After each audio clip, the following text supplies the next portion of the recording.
Hi friends, నేను మళ్ళీ మీ ముందుకు వచ్చేసాను. ఎండలు ఈ మధ్య భలే ఉంటున్నాయి. ఏం అల్లుడు, వేసవి కాలం ఇంకా స్టార్ట్ అవ్వలేదు. ఈ ఎండలు ఏంటో చల్లగా ఏమన్నా చేయమా తాగుదాం.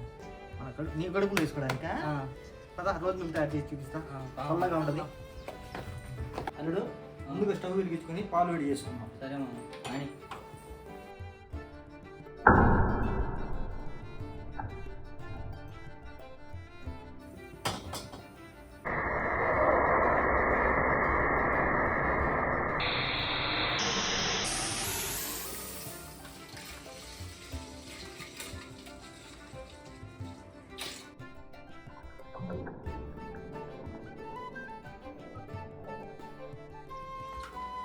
పాలు వేడి చేసుకున్నాం.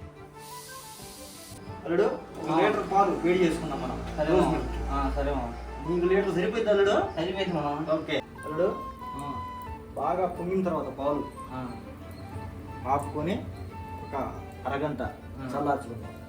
పాలు ఇప్పుడు పొంగేలా వస్తుందో. పాలు బాగా వేడైపోయినాయి. ఒక అరగంట చల్లారించుకున్నాం.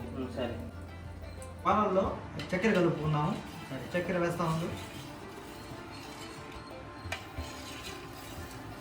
మామూలుగా అయితే చల్లారి నాకు వేసుకోవచ్చు చక్కెర. ఈ వేడి మీద వేస్తే త్వరగా కరిగిపోయింది.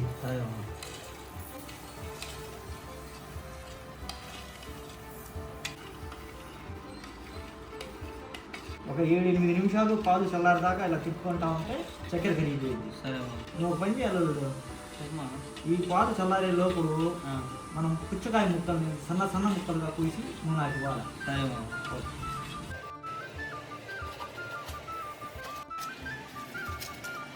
ఇప్పుడు చందమామ ముక్కలు కోసినట్టు కోసేవా. చిన్న ముక్కలకి ఈ సీడ్స్ పక్కన పెట్టేసి దీంట్లో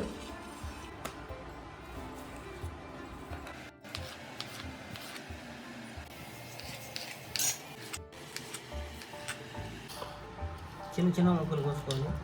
సూపర్గా కోసేవాళ్ళు.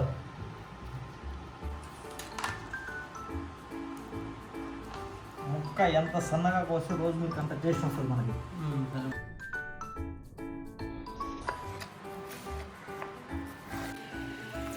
అల్లుడు, ఈ తెల్లటి పాలని రూఅబ్జా తోటి కలిపేద్దాము. కలిపి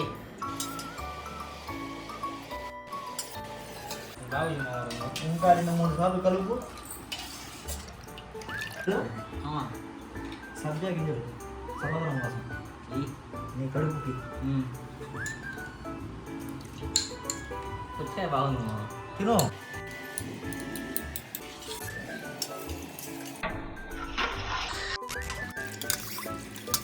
అల్లుడు, సన్నగా కోసిన పుచ్చ ముక్కలు కూడా వేసుకున్నామయ్యా. మనం చేసేది ఇదంతా చల్లదనం కోసమే.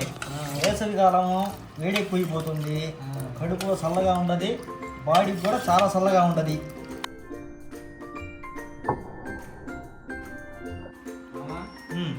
వాసన బలి ఉంది. తాగేద్దాం ఇంకా. దీన్ని ఒక 30 నిమిషాలు డీప్ ఫ్రిడ్జ్లో పెట్టుకొని తాగితే సూపర్గా ఉంటుంది అల్లుడు. అల్లుడు బాగా చల్లబడిపోయింది. ఎందుకు లేటు కానీ గ్లాసులు తాగేద్దాం. ఈ ఎండకి రోజు వాటర్ కానీ.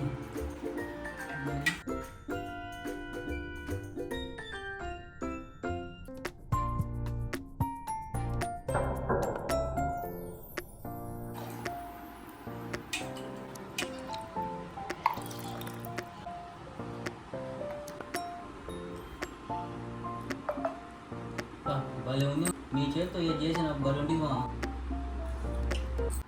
Please like and subscribe. గంట నొక్కండి.